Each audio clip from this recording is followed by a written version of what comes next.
ഇനി അന്നത്തെ പ്രധാനപ്പെട്ട മറ്റൊരു വിഷയമാണ് തൽഹിയ്യത്ത്, അറിവ് നടത്തുക. ഉലുഹിയ്യത്ത് പറഞ്ഞാൽ അറിവ് നടത്തുന്ന മൃഗത്തിന് ഉലുഹിയ്യത്ത് എന്നും പറയും. പിന്നെ ആ പ്രവർത്തിക്ക് തൽഹിയ്യത്ത് എന്നും പറയും. അറിവ് നടത്തുക പ്രധാനപ്പെട്ട സുന്നത്താണ്. സുന്നത്തുൻ മുഅക്കദത്തുൻ, ശക്തമായ സുന്നത്ത്. ആർക്ക്? ലിഖാദിരിൻ, കഴിവുള്ളാക്ക്. കഴിവുള്ളത് എന്ന് പറഞ്ഞതിന് അർത്ഥത്രയേ ഉള്ളൂ, തനിക്കും തന്റെ ആശ്രിതർക്കും പെരുന്നാളിന്റെ പകലും അതിന്റെ തുടർന്ന് വരുന്ന രാത്രിയും ആവശ്യത്തിനുള്ളത് കഴിച്ച് അത് മാറ്റിവെച്ച് ഒരു ആടിനെ വാങ്ങാൻ കാശുണ്ടോ? ഓന് കഴിവുള്ള ആളാണ്, പുതിയ തർക്കം കഴിവുള്ള ആള്. പെരുന്നാളിന്റെ അന്ന് പകലും തുടർന്ന് വരുന്ന രാത്രിയും തന്റെയും ആശ്രിതർ എന്ന ഭാര്യ, മക്കള്, ഉമ്മ, വാപ്പുണ്ടെങ്കിൽ അവർക്കുള്ള ആവശ്യത്തിനുള്ളത് മാറ്റിവെച്ചിട്ട് ഇനി ഒരു ആട് വാങ്ങാൻ, അല്ലെങ്കിൽ ഒരു വലിയ മൃഗം എന്ന് പറഞ്ഞാൽ മാട്, ഒട്ടകം, അതിൽ നിന്ന് സുബഹ് 7-1 അത് മിനിമം വേണം, അതിനുള്ള കാശുണ്ടോ? ഇവൻ കഴിവുള്ള ആളാ. ഓന് സുന്നത്ത് മുഅക്കദയാണ്, ഒഴിവാക്കൽ കറാഹത്താണ്. സുന്നത്ത് മുഅക്കദ, ഒഴിവാക്കൽ കറാഹത്ത് എന്ന് പറഞ്ഞാല് അവലക്ഷണം എന്നാണ്. ഓന്റെ ബിസിനസ്സിൽ ബർക്കത്തില്ലാതെയോ, വീട്ടിൽ ബർക്കത്തുണ്ടാവില്ല, ഏർപ്പാടിൽ ബർക്കത്തുണ്ടാവില്ല, പല തകരാറും മുസീബത്തുകൾ ഇങ്ങനെ വരും. ഉസ്താദ് എന്താന്ന് അറിഞ്ഞില്ല, ഇക്കൊല്ലം എന്തൊക്കെ തട്ടുമുട്ട് ആരോ ചെയ്തെന്നാ തോന്നണത്. അങ്ങനെ ചിലവര് പറയും. ഞാൻ പറഞ്ഞ ആരും ചെയ്തതല്ല, നിങ്ങളെ തകരാറ് തന്നെയാണത്. എന്തേ? നിങ്ങൾക്കൊല്ല ഉലിയത്തർത്തിനോ? കഴിവുള്ള ആളാണ് അയാള്. എന്നോട് ചോദിച്ചതിനെ പറ്റിയാ ഞാൻ പറഞ്ഞത്. കഴിവുള്ള ആളാണ്, ഒരു ഉലിയത്തർത്തില്ല. അതുകൊണ്ട് തന്നെയാണ് എന്ത് ചെയ്യുന്നത്? അതാണ് അവലക്ഷണം, പറക്കത്ത് കമ്മി എന്നൊക്കെയാണ് അതിന് എന്ത് ചെയ്യുക. അപ്പൊ അങ്ങനത്തെ കുറെ പ്രശ്നങ്ങൾക്ക് നമ്മൾ നോക്കിയാൽ മതി. സുന്നത്ത് മുഅക്കദ നമ്മൾ ഒഴിവാക്കുന്നുണ്ടോ എന്ന് നോക്കിയാൽ മതി. ആയിരിക്കട്ടെ. അപ്പൊ സുന്നത്ത് മുഅക്കദയുടെ ഇത്തരം ആളുകൾക്ക് അറിവ് നടത്തേണ്ടത് പറഞ്ഞു. ആട്, മാട്, ഒട്ടകം. ആടാണെങ്കിൽ 2 വയസ്സ് പൂർത്തിയായി 3-ാം വയസ്സിലേക്ക് പ്രവേശിക്കണം. മാടാണെങ്കിലും അങ്ങനെ തന്നെയാണ്. കാള, അതുപോലെ തന്നെ ബക്കറത്ത്, പശു, ആണും പെടും പെണ്ണും പെടും. ജാമൂസ്, പോത്ത്, അത് കാട്ടുപോത്ത് പറ്റൂല, കാട്ടി പറ്റൂല. അഹിലിയത്ത്, നാട്ടിലുള്ളതാവണം. ഈ 3-4 മൃഗം, ഒട്ടകം, ഈ 3-4 മൃഗത്തിൽ നിന്ന് ഉലിയത്ത് പറ്റുള്ളൂ. മാനിന് അറിവ് നടത്തി പറ്റൂല. വില കൂടുതലാണെങ്കിലും, ആടിനേക്കാൾ വില കൂടുതൽ, എന്നാലും ഉലിയത്തായിട്ട് എന്ത് ചെയ്യൂല. സക്കാത്ത് കൊടുക്കേണ്ടത് ഈ 3-4 മൃഗത്തിലാണ്. മാനിന് സക്കാത്തില്ലല്ലോ. അപ്പൊ ഈ 3-4 മൃഗത്തില് 2 വയസ്സ് പൂർത്തിയായ ആട്, 2 വയസ്സ് പൂർത്തിയായ മാട്, 5 വയസ്സ് പൂർത്തിയായ ഒട്ടകം. അതില് ആട് പൂർണ്ണമായിട്ട് തന്നെ ഒരു ഓഹരിയാണ്. അതിൽ വേറെ ആളെ ഓഹരി കൂട്ടാൻ പറ്റില്ല. മാടാണെങ്കിൽ, കാളയോ മറ്റൊക്കെയാണ് എങ്കിൽ 7 ആൾക്ക് വരെ കൂടാവുന്നതാണ്. 7 ആള് വേണമെന്നല്ല പറഞ്ഞത്, ഒന്നിൽ 7 ആൾക്ക് വരെ ആകാവുന്നതാണ്, 8 ആകരുത്. അപ്പൊ മിനിമം 7-1 മിനിമം ഒരു ഉദീഹത്ത്. അപ്പൊ 7 ആള് വരെ ആകാന്ന് പറഞ്ഞാൽ 6 ആയാ പറ്റൂലേ? പറ്റും എന്ന് മാത്രല്ല, 7-നേക്കാൾ നല്ലത് 6. 5 പറ്റൂലേ? പറ്റുമെന്ന് മാത്രല്ല, 6-നേക്കാൾ നല്ലത്. അങ്ങനെ താഴോട്ട് ഇങ്ങനെ എത്ര വരുന്നോ എന്തിനാ അങ്ങനെ പറഞ്ഞത്? 7 വരെ ആകാം, 6 ആയാ പറ്റൂല എന്ന് ചിലർക്ക്. എന്തേ? 6 ആവുമ്പോ ഇവിടെ 1/4 ആവും. 1/4 ഓഹരിയായി. 1/4 വരുമ്പോ ഓഹരി പറ്റുമോ? 7-1 പിന്നെ ഒരു കാലും, 7-1 വേണ്ടേ ചുരുങ്ങിയത്? കാല് പറ്റൂലല്ലോ. അങ്ങനെ കഴിഞ്ഞ വർഷം ഒരു സ്ഥലത്ത് ഒരു മൃഗത്തെ 10,000 വെച്ചിട്ട് എന്ത് ചെയ്തു? ഓല് ഓരിട്ട് 70,000, 7 ആളാകുമ്പോ 70,000 അല്ലേ? അങ്ങനെ 4 ആളെ കിട്ടി. 5 ആള് വന്ന് നിൽക്കുക, 4 ആളെ കിട്ടി, 40,000. ഇനി 3 ആള് വേണം. 10,000 കൊടുക്കുകയാണെങ്കിൽ ഒരു ഓരി 7-1 10,000 ആണെങ്കിൽ ഇനി 3 ആള് വേണം. അതിൽ അവിടെ എത്ര തെരഞ്ഞിട്ടും വലിയ 2 ആളേ ഉള്ളൂ, 3 ആളില്ല. അപ്പൊ ഈ 2 ആളും കൊടുത്ത് കഴിഞ്ഞ് 10 അപ്പൊ ഈ 2 ആൾ എന്ത് ചെയ്തു? 15 കൊടുത്തു. 1.5 അപ്പൊ 70,000 ആയല്ലോ. 6 ആളും 70,000 ആയി. അപ്പൊ 15 ആകുമ്പോ ഇവിടെ 1.5 ഓഹരിയല്ലേ? അപ്പൊ അത് ശരിയാവൂല എന്ന് ഒരാള്. അങ്ങനെ പറയണ്ടെന്ന് പറയാനാ അപ്പൊ എന്ത് ചെയ്തത്? ഈ 1.5 എന്ന് പറഞ്ഞ 15 എന്ന് പറഞ്ഞാല് 10 ഇപ്പൊ ഒരു ഓഹരി മിനിമം. മിനിമത്തിന് എത്രയും എന്ത് ചെയ്യാ? കൂടെ കുറയരുത് എന്നേ ഉള്ളൂ. അപ്പൊ ഒരാള് 15 ആകുമ്പോ ഓന് 1.5 ഓഹരി ഉണ്ട്. കേവലം 1/2 ഓഹരി പറ്റൂല. ഒരാൾ ഇന്ത്യ വക 5,000 എന്ന് പറഞ്ഞു, 10,000 ആണ് ചുരുങ്ങിയെങ്കിൽ 5,000. അത് സ്വന്തം ഒരു ഓഹരി പകുതി പറ്റൂല, പകുതി ഓഹരി പറ്റൂല, ഒന്ന് വേണം. ഒന്നുണ്ടായാൽ കൂട്ടത്തിൽ എന്ത് ചെയ്യാ? അപ്പൊ ഒന്നരയിൽ ഇവന്റേത് അരയല്ല, ഈ അര ഒന്നിലുള്ള അരയാണ്. അപ്പൊ ഒന്നരയാണത്, അതിന് കുഴപ്പമില്ല. മനസ്സിലാവുണ്ടോ? അപ്പൊ അങ്ങനെ കെസുറുണ്ടാവുന്നതിന് വിരോധമില്ല, പൂർണ്ണത വേണമെന്നില്ല. ഒന്ന് പൂർണ്ണമായാൽ കൂടുതൽ എത്ര എന്ത് ചെയ്യാ ആവാം. അങ്ങനെ ഒരു മൃഗത്തിൽ 7 ആൾ കൂടി അല്ലെങ്കിൽ 5 ആൾ കൂടി, ഒരാൾ 2 എണ്ണം എടുത്തു, ഒരാൾക്ക് 3 എണ്ണം എടുക്കാം. ഈ എടുക്കുന്നത് തന്നെ ഒരാൾ സുന്നത്തായ ഉലിഹിയത്താണ്, മറ്റൊരാൾ അവന്റെ സുന്നത്തായ ഹഖീഖത്താണ്, അവന്റെ ഭാര്യ പ്രസവിച്ചെടുക്കുക. കുഴപ്പമുണ്ടോ? ഇല്ല. ഒരാള് ഉലിയത്ത് വേറെ കൂടിയാണ്, ഇനി പെരുന്നാൾക്ക് ഏതായാലും മാംസം വാങ്ങണല്ലോ, ഞാൻ മാംസത്തിന് വേണ്ടി ഒരു ഓഹരി കൂടുന്നു. കുഴപ്പമുണ്ടോ? ഇല്ല. 3 ഓഹരിയായി, ഇനി ബാക്കി 3 ഓഹരിയുണ്ട്. അപ്പൊ കച്ചവടക്കാരുണ്ട് അവിടെ, മാംസക്കച്ചവടക്കാർ. മൂപ്പര് പറഞ്ഞു ഏതായാലും ഇപ്പൊ ഒരു പോത്തിന് ഒന്നായിട്ട് അറിവ് നടത്തിയ പെരുന്നാക്ക് വിറ്റു കഴിയണമെന്നില്ല, ആ ബാക്കി ഓഹരി ഞാൻ എന്ത് ചെയ്തോളാം. മൂപ്പർക്ക് എന്തിനുള്ള? കച്ചവടത്തിനുള്ള. കുഴപ്പമുണ്ടോ? ഇല്ല. പക്ഷെ അറിവ് നടത്തുമ്പോ ഉലിയത്ത് എന്നുള്ള നിലയിൽ അറിവ് നടത്തണം. അല്ലാതെ കച്ചവടക്കാരൻ അറിവ് നടത്തുന്ന മൃഗത്തിൽ നിന്ന് ഒരു ഓഹരി അറിവ് നടത്തിയതിനു ശേഷം വാങ്ങിയ ഉലിയത്ത് ആവൂല. അറിവ് നടത്തുമ്പോ എന്താവണം? ഉലിയത്ത് എന്നുള്ള നീയത്തിൽ അറിവ് നടത്തിയാൽ അതിൽ ഇവൻ എത്രയാണോ കൂടിയത് അത് ഓൻ എടുക്കുക, ബാക്കിയുള്ള മറ്റോന് വിൽപ്പന നടത്താം. അത്രയേ ഉള്ളൂ. ആ കൂട്ടത്തിലൊന്ന് പറയാം, നമ്മൾ സാധാരണ മഹല്ലുകളിലൊക്കെ ഇങ്ങനെ കൂട്ട ഉലിയത്ത് നടത്തുന്നതാണല്ലോ. നമ്മൾ ഒരു ഉലിയത്തിൽ കൂടുന്നതിനേക്കാൾ ഏറ്റവും നല്ലത് സ്വന്തമായിട്ടൊരാടെങ്കിലും വാങ്ങി അറിവ് നടത്തുക, സ്വന്തം കുടുംബത്തിന്റെ വീട്ടുമുറ്റത്തോ പറമ്പിലോ വെച്ച് നമ്മുടെ മക്കളും കുട്ടികളൊക്കെ കാണാൻ പറ്റിയ രൂപത്തില്. അതാണ് ഏറ്റവും നല്ലത്. കയ്യൊങ്കിൽ എന്ന് വിചാരിച്ച് മഹല്ലിൽ നടക്കുന്നത് തെറ്റാണെന്നാണോ? അത് നമ്മൾ പറയാൻ പോണ്ട. ഏറ്റവും നല്ലതാ ഇപ്പൊ ഈ പറഞ്ഞത്. അത് അറിവുകാരനെ വിളിക്കണം, തോല് ഇറക്കണം, അറിവിതാക്കണം, കൊണ്ടേ കൊടുക്കണം, ഇതൊക്കെ മടിയായിട്ട് ആരും ചെയ്യൂല. അപ്പൊ പിന്നെ മഹല്ലില് ഖത്തീബ് ഉസ്താദ് എന്ത് ചെയ്തതാണ്? ഒരു പ്രോത്സാഹനം, ഒരു അവസരം ഉണ്ടാക്കി കൊടുക്കുക. നിങ്ങളൊന്നും ബേജാറാണ്ട്, അറിവ് ഇതൊക്കെ നമ്മൾ എന്ത് ചെയ്യുക. അപ്പം കുറെ ആളുകൾ അറിവ് നടത്താൻ വരും. അതിനാണ് ആ സംവിധാനം എന്ത് ചെയ്തത്. അതുകൊണ്ട് നല്ലൊരു സംഗതിയാണത്. അപ്പൊ നമ്മൾ എന്ത് ചെയ്തു? അതിൽ കൂടുകയാണ്. 7-1 ഒരു ഓഹരിയോ 2 ഓഹരിയോ അല്ല, നമ്മൾ തന്നെ ഒരു പോത്തിനെ ഒരു കാളയെ അങ്ങ് പൂർണ്ണമായിട്ട് വാങ്ങിയിരുന്നു അറിവ് നടത്താൻ. മഹല്ലിലുണ്ടെങ്കിൽ നമുക്കും കൂട്ടത്തിൽ കൊണ്ടുപോയി അറിവ് നടത്തുന്നതിനും എന്തില്ല, വിരോധമൊന്നുമില്ല. പക്ഷെ നമ്മൾ പള്ളി കമ്മിറ്റിയൊക്കെ ആണെങ്കിലേ ഒരാൾ അവന്റെ വീട്ടിൽ വെച്ച് അറിവ് നടത്താൻ തീരുമാനിച്ചെങ്കിൽ അത് പറ്റൂല. എല്ലാവരും മഹല്ലിലുള്ളതുകൊണ്ട് ഇങ്ങോട്ട് തന്നെ കൊണ്ടുവരണം എന്ന് പറഞ്ഞിട്ട് തിട്ടൂരെന്ത് ചെയ്യണ്ട, അത് പറയും വേണ്ട, അവരവർക്ക് നടത്തിയോട്ടെ. പക്ഷെ നമ്മൾ സഹകരിച്ചു കൊടുക്കുക ഇവിടെയും എന്നേ ഉള്ളൂ. അപ്പൊ അങ്ങനെ അറിവ് നടത്തുമ്പോ 7 ആളുകൾ കൂടി ഒരു മൃഗത്തെ അറിവ് നടത്തുകയാണ്, അല്ലെങ്കിൽ 14 ആൾ കൂടി ഒരു മഹല്ലിൽ 2 മൃഗത്തെ അറിവ് നടത്തുകയാണ്. അതിലപ്പുറം എത്രയാവട്ടെ. അവര് മാർക്കറ്റിൽ പോയിട്ട് ഒരു മൃഗത്തെ വാങ്ങിക്കൊണ്ടുവന്നു. 7 ആളാണെങ്കിൽ ഒരു മൃഗത്തെ വാങ്ങിക്കൊണ്ടുവന്നു. അറിവ് നടത്തുന്നതിന്റെ മുന്നേ ഒരു കാര്യം ശ്രദ്ധിക്കണം ആദ്യം. ഇനി 14 ആൾ പോയിട്ട് 2 എണ്ണം വാങ്ങിക്കൊണ്ടുവന്നാലും അറിവ് നടത്തുന്നതിന്റെ മുന്നേ ഒരു മൃഗത്തെയാണ് കൊണ്ടുവന്നെങ്കിൽ 7 ആളുകൾ നിയ്യത്ത് വെക്കണം. 7 ഓരിയാണല്ലോ, ഓരോരുത്തരുടെ ഉലിയത്താണ്, ഓരോ സുബും ഓരോ ഉലിയത്താ. അപ്പോ നവൈത്തു തൽഹിയത്തൽ മസ്നൂന, അറബിയൻ ആവണമെന്നില്ല, ഞാൻ സുന്നത്തായ ഉലിയത്ത് അറിവ് നടത്താൻ, ഈ മൃഗത്തിനെ കൊണ്ട് അറിവ് നടത്താൻ നിയ്യത്ത് ചെയ്തിരിക്കുന്നു. ഓരോരുത്തരാണ് നിയ്യത്ത് ചെയ്തു. നിയ്യത്ത് മനസ്സിൽ കരുതി പറയൽ സുന്നത്താണ്. അങ്ങനെ 7 ആളും പറയണം, അല്ലെങ്കിൽ കരുതണം. അല്ല 7 ആളും കൂടി പറയാന് ഈ മൃഗത്തിന്റെ അവിടെ ഇല്ല, അല്ലെങ്കിൽ 7 ആളും കൂടി പറയണം എന്നില്ല. 7 ആൾക്കൊരു ലീഡർ, 7 ഒരാളെ ലീഡറായി തിരഞ്ഞെടുക്കുക, അവനെ ബാക്കി 6 ആളും ഏൽപ്പിക്കുക. നീയത്തൊക്കെ നീ തന്നെ വെച്ചാളാം വക്കാലത്താക്കി. അപ്പൊ പിന്നെ ആ ആളെന്ത് ചെയ്യാ, ഇത് എന്റെയും എന്നെ ഏൽപ്പിച്ചവരുടെയും സുന്നത്തായ ഉലിയത്താണ്, അത് അറിവ് നടത്താൻ ഞാൻ കരുതി മതി. അല്ല അറിവ് നടത്തുന്ന ഉസ്താദുണ്ട്, പള്ളിയിലെ മുഅദ്ദിനാണ്, മൂപ്പരെ ഏൽപ്പിച്ച് 7 ആളും കൂടി നിങ്ങൾ എന്ത് ചെയ്താളി, അങ്ങനെയും പറ്റും. അപ്പൊ അറിവ് നടത്തുന്ന സമയത്തോ അതിന്റെ മുമ്പോ ആയിട്ട് മൃഗത്തെ നിർണിതപ്പെടുത്തിയതിന് ശേഷം എന്തു വേണം, നിയ്യത്ത് വേണം. അറിവ് നടത്തിയതിന് ശേഷം നിയ്യത്ത് വെച്ചാൽ ശരിയാവില്ല. ഇനി 14 ആളുകൾ കൂടിയിട്ട് ചന്തയിൽ പോയിട്ട് 2 വന്നു, 21 ആൾ കൂടി 3 എണ്ണം കൊണ്ടുവന്നു, 28 ആൾ കൂടി 4 എണ്ണം, അങ്ങനെ എത്ര ആവട്ടെ ചന്തയിൽ പോയി വാങ്ങിക്കൊണ്ടുവന്നു. എന്നിട്ട് മുഴുവനോണ്ട് അറിവ് നടത്തി, ഉലിയത്ത് ശരിയാവില്ല.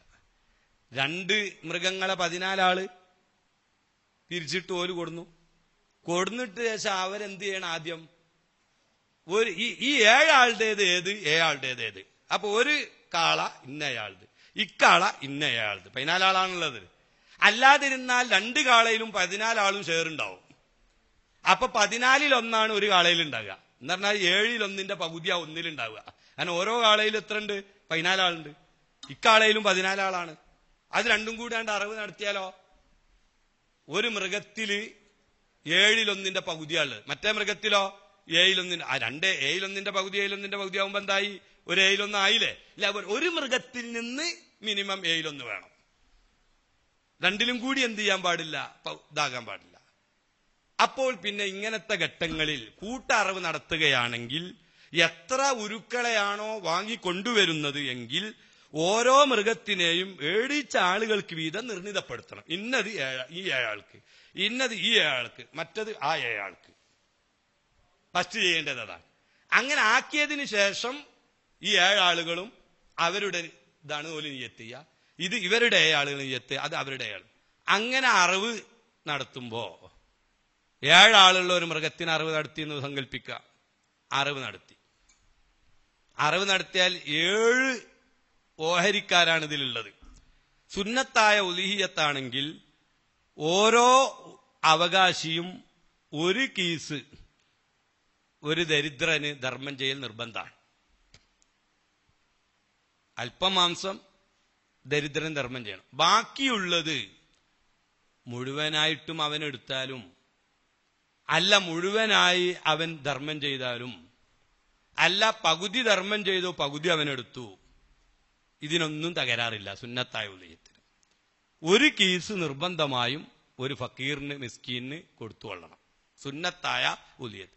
അപ്പൊ ഇവിടെ 7 സുന്നത്തായ ഉലിഹത്താണ്. ഒരു മൃഗം 7 ആൾ കൂടിയാൽ അതിൽ നിന്ന് 7 കീസ് ദരിദ്രർക്ക് പോയിക്കൊള്ളണം. സദക്കയായിട്ട് വേണം, ഹദിയല്ല, സദക്കയായിട്ട് ദരിദ്രർക്ക് പോകണം.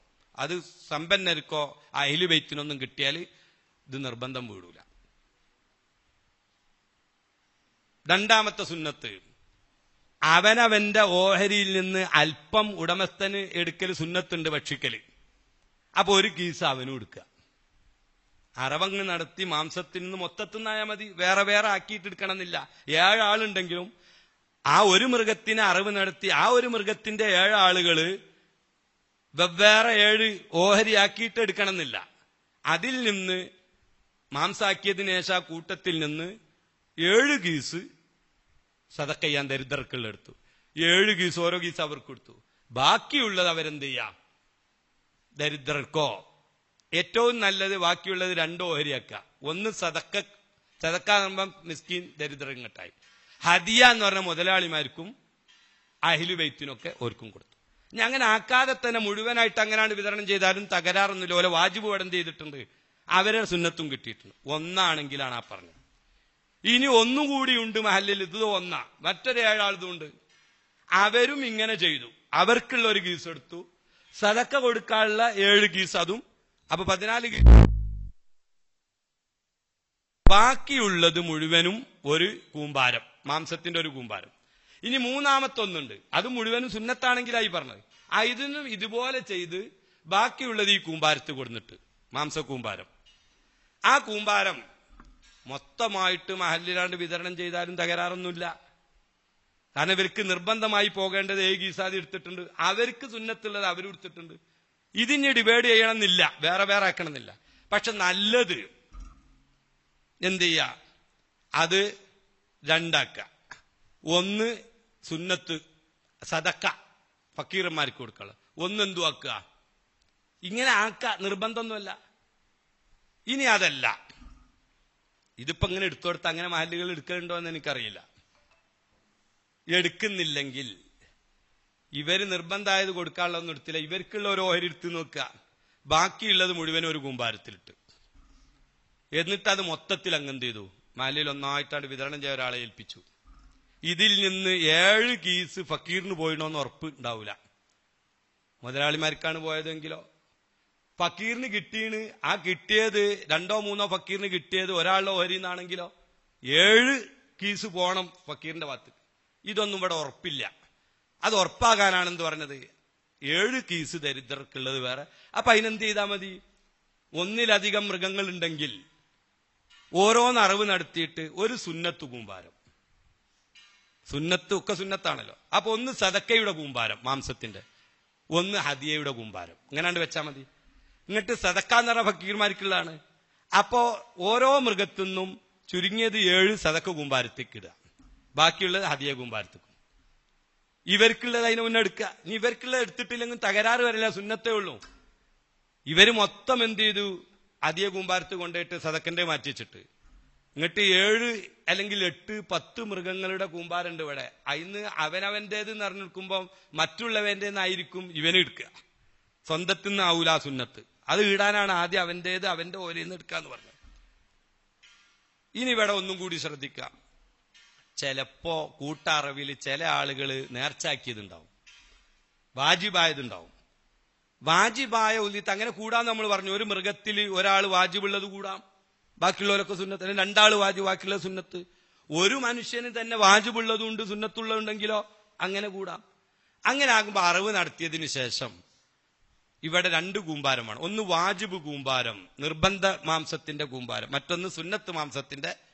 അപ്പൊ 6 or 7 മൃഗങ്ങളിലൊക്കെ അങ്ങനെ ഉണ്ടെങ്കിൽ ആ മൃഗം അറിവ് നടത്തി അതിന്റെ മാംസം വേർതിരിക്കുമ്പം നിർബന്ധ കൂമ്പാരത്തിൽ നിർബന്ധത്തിൻ്റെത് ഇടുക, സുന്നത്ത് കൂമ്പാരത്തിൽ സുന്നത്തായത് ഇടുക.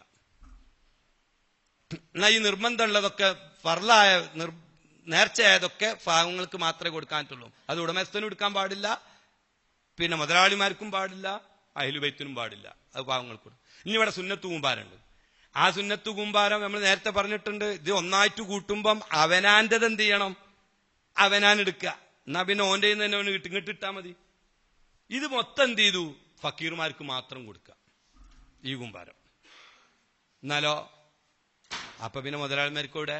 അപ്പൊ അതിന് 2 ആക്കുക. 2 ആക്കിട്ടോ ഇതിൽ നിന്ന് തന്നെ മുതലാളിമാർക്കും കൊടുത്തു, ഇതിൽ നിന്ന് തന്നെ തൊഴിലാളി ഫക്കീർമാർക്കും കൊടുത്താലോ ഒരാളുടെ ഒരു കീസ് ഫക്കീറിന് കിട്ടിയെന്ന് ഉറപ്പുവരുത്താൻ പറ്റൂല. അപ്പൊ അതുകൊണ്ട് 2 ഡിവൈഡ്, ഒന്ന് ഹദിയ കൂമ്പാരവും മറ്റൊന്ന് സദക്ക കൂമ്പാരവും. അപ്പൊ സദക്ക കൂമ്പാരം ആർക്കെന്നെ കൊടുത്തു. അപ്പൊ അതിന് കൂട്ടറിവ് നടത്തുമ്പോ കമ്മിറ്റിക്കാരാദ്യം മഹല്ലിലെ ഫക്കീർ മിസ്കിമാരുടെ ലിസ്റ്റ് ഉണ്ടാക്കണം, മുതലാളിമാരുടെ ലിസ്റ്റ് വേറെ ഉണ്ടാക്കുക, അഹ്ലുബൈത്തിന്റെ ലിസ്റ്റ് വേറെ ഉണ്ടാക്കുക. സദക്ക കൂമ്പാരം ഏൽപ്പിക്കണോന്റെ അടുത്ത് ഫക്കീർമാരെ ലിസ്റ്റ് കൊടുക്കുക, ഹദിയ കൂമ്പാരം വിതരണം ചെയ്യാൻ ഏൽപ്പിക്കുന്നവരുടെ അടുത്ത് മറ്റേ 2 ലിസ്റ്റും കൊടുക്കുക. എന്നാ പിന്നെ ഈ പ്രശ്നത്തിനൊക്കെ എന്തായി, പരിഹാരമായി. അങ്ങനെ പറയുകയാണെങ്കിൽ കുറെ മസല പറയേണ്ടി വരും. നമ്മൾ ആ ഭാഗം അവിടെ നിർത്തുക, കുറച്ചു നേരം ചോദിക്കുക അതുമായി ബന്ധപ്പെട്ട്. ഇങ്ങനെയാണ് ഇപ്പൊ ഈ അറിവിന്റെ വിഷയം എന്ന് പറഞ്ഞത്. അതേ സമയത്ത് കഴിഞ്ഞ വർഷം ഉപ്പ മരിച്ചിരുന്നു. ഉസ്താദെ അല്ലെങ്കിൽ കമ്മിറ്റിക്കാരോട് എന്റെ വാപ്പാന്റെ പേരിൽ ഒരു ഓഹരി കൂടട്ടെ, പറ്റൂല. ചോദിക്കണെന്ത്, വാപ്പ വസിയത്ത് ചെയ്തിനോ. മയ്യത്തിനെ തൊട്ട് ഉലിയത്തറവ് ആണെങ്കിൽ മയ്യത്ത് ജീവിതകാലത്ത് വസിയത്ത് ചെയ്യണം, ഞാൻ മരിച്ചാൽ എന്ത് ചെയ്യണം, ഉലിയത്തറക്കണം എന്ന് വസിയത്തുണ്ടെങ്കിൽ മാത്രമേ വാപ്പയെ തൊട്ട് ഓഹരി വിടാൻ പറ്റുള്ളൂ. അല്ല വസിയത്തൊന്നും ചെയ്തിട്ടില്ല എന്നാ എന്ത് ചെയ്യാ, നമ്മളെ പേരിൽ 2 ഓഹരി വിടുക, ഓരോരിയാലും മതി. അതിന്റെ കൂലി ആർക്കാ ഹദിയ ചെയ്യുക, നമ്മൾ യാസീനോദി ഹദിയ ചെയ്യണില്ലേ, അങ്ങനെ ഇതും ചെയ്യും. കൂടുന്ന ഉടമസ്ഥനാര്, ജീവിച്ചിരിക്കണ ഞാൻ തന്നെ. ഞാനൊരു ഉലിഹിയത്ത് ഞാൻ തന്നെ ഇയ്യത്തും വെച്ചു, എന്നിട്ട് ഞാനിന്റെ കൂലി. അത് മരിക്കണം എന്നില്ല. നമ്മൾ പുരയിൽ ഒരാടിനെ കൊടുന്ന അറിവെടുത്ത ഉലിയത്ത് ഒരാടിന് വേറെ ആളെ കൂട്ടാൻ പറ്റുമോ, ഇല്ല. അപ്പം ഭാര്യയും മക്കളും ഉണ്ട്, ഓരപ്പത് ഇങ്ങനെ നോക്കിക്കുക. അല്ല നിങ്ങൾക്ക് മാത്രം കൂലി കിട്ടിയാൽ മതിയോ. ഒരാട് ഇപ്പൊ 2 ആടൊന്നും ഇറക്കാനിട്ടപ്പോ കയ്യൂല്ലാണു, എന്താ ചെയ്യാ, ഓരോട് പറ പ്രശ്നമാക്കണ്ട. ഉലിയത്ത് ആരുടേതാണ്, നമ്മുടേതാണ്. കൂലിയിൽ അവരെയും എന്ത് ചെയ്യാം, പങ്കാക്കാൻ. നബി സല്ലല്ലാഹു അലൈഹി വസല്ലം തങ്ങള് ഉലിയത്തറുത്ത് 2 ആടിനെ, എന്നിട്ട് പറഞ്ഞു അല്ലാഹുമ്മ ആദിഹി ഉലിഹിയത്തി അൻ മുഹമ്മദിൻ വഅൻ ഉമ്മത്തി മുഹമ്മദിൻ.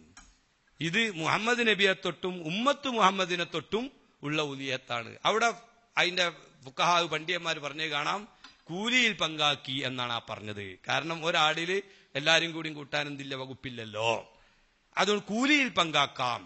അപ്പൊ നമ്മളൊരു ഓഹരി കൂടി പള്ളിക്കല്, അതിലെന്ത് ചെയ്യാ, ഓഹരി ഉടമസ്ഥനാര്, നമ്മൾ തന്നെ, നമ്മളുടെ ഉലിയത്തിന്റെ കൂലി നമ്മൾക്കാണ്. ആ കൂലിയിൽ നമ്മൾ എന്ത് ചെയ്തു, അപ്പൊ നമ്മളെ സുന്നത്ത് വീടി, കറാത്ത് ഓൽതും പോയി, കൂലിയിൽ അവരെ പങ്കാക്കുകയും ചെയ്തു. ആ ഒരു ശൈലി എന്ത് ചെയ്യാ, സ്വീകരിക്കുന്നതിന് വിരോധമൊന്നുമില്ല. ഇനി അല്ല, വീട്ടിലെ അക്കീക്കത്ത് അറുക്കാണ്ട് മകന്റേത്, ഒരു അക്കീക്കത്ത് മകന്റേത് കൂടാ, ഒരു ഒലിയത്ത് നമ്മളുടേത് കൂടാം, അതിനൊന്നില്ല, വിരോധമില്ല.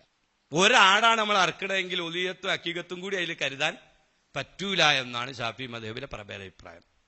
കാരണം മിനിമം 7 അല്ലെങ്കിൽ ഒരാട് വേണമെന്നാണല്ലോ. ഉലിഹിയത്ത് അറവ് നടത്തി കഴിഞ്ഞാൽ സുന്നത്തായതാണെങ്കിൽ ഞാൻ പറഞ്ഞു ഒരു കീസ് ദരിദ്രന് കൊടുക്കണം, ബാക്കി ആർക്കും കൊടുക്കാറുണ്ട്. ആ ബാക്കി ആർക്കും കൊടുക്കാന്ന് പറഞ്ഞ സുന്നത്തായ ഉലിഹിയത്ത് ഏത് നാട്ടിലും കൊടുത്തേക്കാം. ഈ ഒരു ദരിദ്രന് ഒരു കീസ് കൊടുക്കണം എന്ന് പറഞ്ഞത് ആ പ്രദേശത്തുള്ള ആൾക്കെന്നെ കൊടുക്കണം. ആ പ്രദേശത്തുള്ളത് പറഞ്ഞാൽ കൈമാറ്റം അവിടെ നിന്ന് ആവണം. ഓന് ബംഗാളി അവിടെ നിന്ന് താമസിക്കുകയാണെങ്കിൽ ഓനും എന്ത് ചെയ്യാം, ആ പ്രദേശത്താണ് ഓനുള്ളത്, അവിടെ നിന്ന് കൊടുക്കുക, അതിന് വിരോധമില്ല. ഒരു കീസ്, ബാക്കിയുള്ളത് എന്ത് ചെയ്യാം, അത് അറവ് നടത്തിയതിന് ശേഷമാണ് ആ വിധി. അറവ് നടത്തുന്നതിന് മുമ്പാണെങ്കിലോ മൃഗം മൊത്തം ഉടുക്കും നീക്കം ചെയ്യാം.